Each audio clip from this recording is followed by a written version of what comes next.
Ethel Cain, Perverts album review. Let's chat about it. Hey friends, what's going on? John here from What's Spinning, here tonight to chat about this latest album from Miss Ethel Cain, Florida-based singer-songwriter.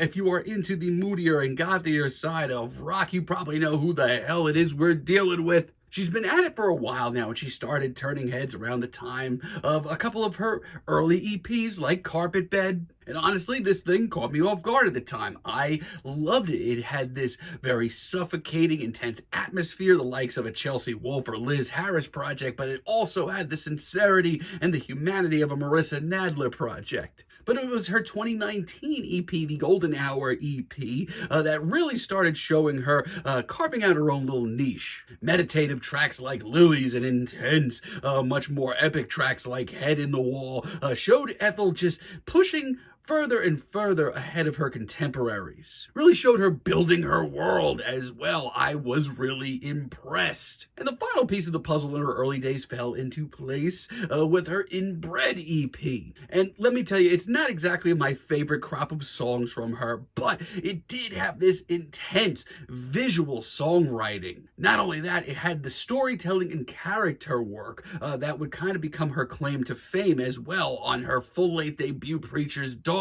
And I was certainly interested in Ethel's music at that point. I considered myself a casual fan. But to say I was blown away by this record, especially as her debut, would be an understatement. This, to me, was just a really incredible record that just showed Ethel from day one doing what she wanted to do and making it a big, complete thought. Between the gothic folk that kicks this record off to some of the more intense and experimental later moments, this is a hell of a record. Yeah, real unbelievable character study. And now, this album has a lot of themes between religion and sex and trauma, alcohol, spirituality, family secrets, as well as Americana, baby. It was my runner-up for Album of the Year, as a matter of fact, when it came out. And American Teenager was my favorite single of the year. Now, leading up to this thing, Hayden, in interviews, had gone on and on and on about how this was going to be her breaking out project, this second album. Now that she was kind of settled in with Preacher's Daughter, she really wanted to push herself with this record.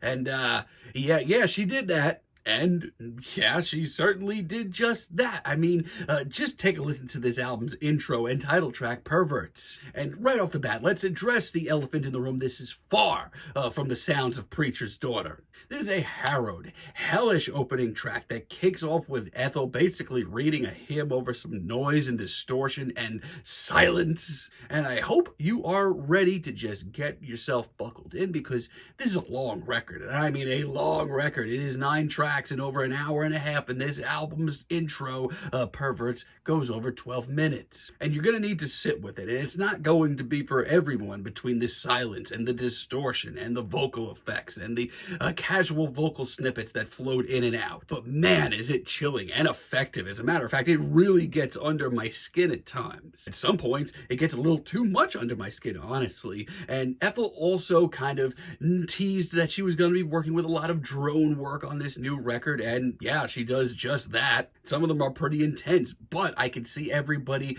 from Sun fans to Silent Hill fans really enjoying this track. It's intense, but man, does it ever set the mood of this record. Yeah, it's dense, it's heady, and it's not an easy listen, but I'm kind of blown away. Then we have Punish, which was dropped as a single back in December, and initially I was on the fence with it, but I also said in my reaction video that I personally wouldn't be surprised if I enjoyed it more when the record comes out. Hearing this in the grand scheme of the record, yeah, I enjoy it a lot more. And yeah, this is once again another very slow burning track. It used to be saying that this is a very slow album. As a matter of fact, this track has a lot of nods to Slowcore itself. It's Ethel, her piano, and an abundance of darkness. Her vocals are very bruised and passionate, but also oddly soothing, especially in this sea of nothing. And if you're an Ethel fan, lyric-wise, this is just doing nothing but adding to the lore. And yeah, once again, it's 7 minutes. You're going to have to sit with this record. But man, does it ever pack a punch, and it has a great release,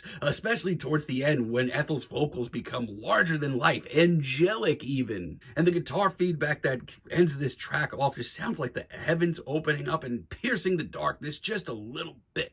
We also have Housofpsychoticwomn, official version at least. There's been a Bandcamp version released in the past. And this is another monolithic cut, 13 minutes. And if this album already didn't take a turn for the weird, trust me, it's about to. As a matter of fact, it's going to take a much more twisted and harrowed and genuinely experimental turn. And let me tell you, once again, the intro to this cut it is intense. And if this album is not your thing, I definitely understand that. This is far from The Preacher's Daughter. Swirling noises that you can't place, intense, dark drones, and really thick production as well. It's pretty intense. I mean, man, if you got some good headphones, turn this on and just escape. But as a fan of a lot of dark and experimental ambient music, I feel like Ethel's really holding her own. I'm here for this track, and yeah, it goes places. It gets straight up twisted and psychedelic at times. But it's really interesting, as is Vacillator. And for me, this is a strong personal favorite of mine on the record.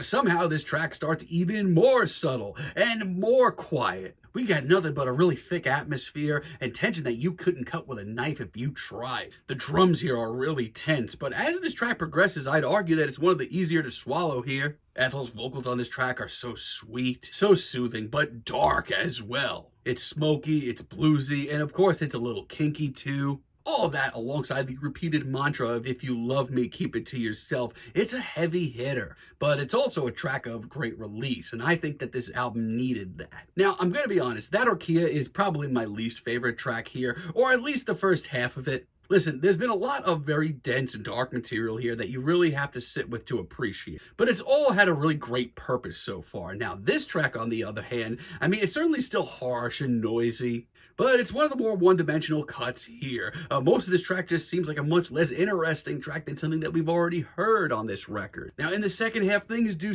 get a little spicy, especially due to Ethel's chanting on this track. That's really effective, but I still feel like there are a lot more complete cuts on this record. Like Onanist, for example, this is some damn dreary stuff. We get a light piano melody as well as a lot of noise and distortion. And honestly, it's tracks like this that are easiest for me to get lost in. Once again, this just kind of sounds like a really great unused track from the Silent Hill 2 remake. And as far as a vocal performance goes, Ethel's performance actually blew my mind on this track. She sounds like a damn angel of death here. It's also very Liz Harris. Grouper fans, you're going to want to check this record out. I really love Pulldrone as well, all 15 beefy minutes of it. And yeah, a lot of this album also has quite a bit of spoken word material on it, but a lot of them are really intense and really effective.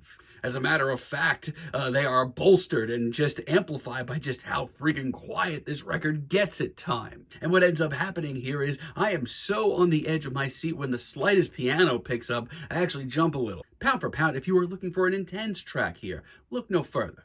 It's visceral, it's violent, Ethel's spoken word performance just grabs your heart, and it doesn't let go. It's honestly one of the most unnerving pieces of music I've heard in a while. This just screams A24 horror movie. And Etienne is easily my favorite track of the bunch. It's stripped down, it's got some really meditative strummed guitars as well. It's trimmed down, it's got some stunning pianos, definitely giving me some Silent Hill vibes again. But it's just so easy to get lost in, even if this track has this thick veil of uneasiness. It's beautiful, but it's also unbearably dark. It's also one of the most hypnotic cuts here. The lapping guitars on this track just stick with me. And by the end of this track, dare I say, there's some hope to it. It comes full circle. And if I had to choose a runner-up for my favorite cut here, it would be Amber Waves, this album's finale. It's 11-minute finale. And honestly, I think she knocks it out of the park. The pianos on this cut are just so heavy, even though they are beautiful. We get more vocal snippets, more heavenly vocals by Ethel Cain. To me, this track sounds like the perfect middle ground between Preacher's Daughter and Perverts. It's dark, but it's also therapeutic. If this is the cut that Ethel is closing out her live shows with, I wouldn't be too shocked. Overall, I think this is a really solid, actually great follow-up to Preacher's Daughter. Now, do I think it needed to be an hour and a half? No. Are there some times to this record where I think that this is a little bit bloated and could be pared down a little bit? Yeah, Absolutely. But for the most part, this is a really intense and intriguing and engaging exercise in dark ambient and drone, and Ethel really handles it with care. It's noisy, tortured, and harrowed, but it's also therapeutic at times, even heavenly and beautiful. There's a lot going on here, and yeah, it's not an easy listen, but yeah, check it out, especially if you're an Ethel Cain fan or a dark ambient fan. I'm feeling a decent 8 on this record, but let me know what you all think down below. If you liked the video, be sure to give us a like, give us a subscribe, and let me know down below what you would like for me to chat about in the future. And until next time, have a great day, friends.